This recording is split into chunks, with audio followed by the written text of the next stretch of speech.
ibaze mfuye ibaze mfuye ibaze mfuye ndamutse mfuye ibaze mfuye ibaze mfuye. ariko sha nkawe kuko Kadage nkawe uba wigendesha mu muhanda wigize gengo nta kintu uhagaze mu mufuko rizeru uba wagiye umuhanda wawugaye mu modoka zabuze aho zica nani isoni ko Yesu umuntu ararisha na CD yubitse none ngo ndi kukwitanga what CD yubitse na soni reka nje ndwane uranzi wo ndakoze iki uranzi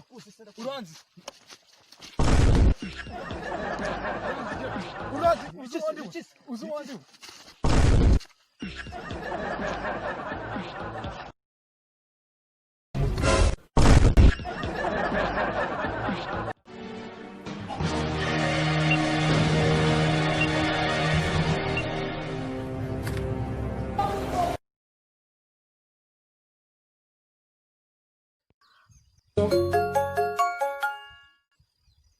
sondaje magusanga hagume ntari ubuse ninde uhamagaye ntugire ikibazo n'umufana uje kumfana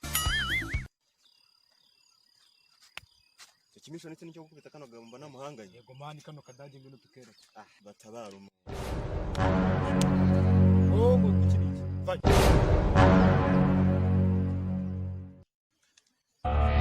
No.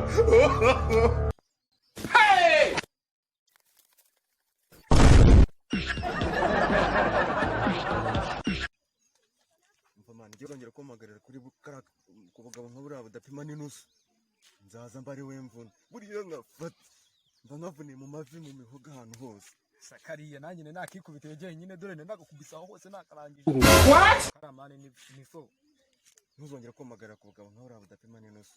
ikihe kindi tuduhangana kitari cyabaga afite ubwoba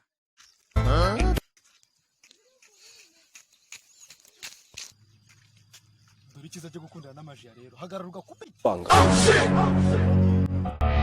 No. Kubona najya bidenze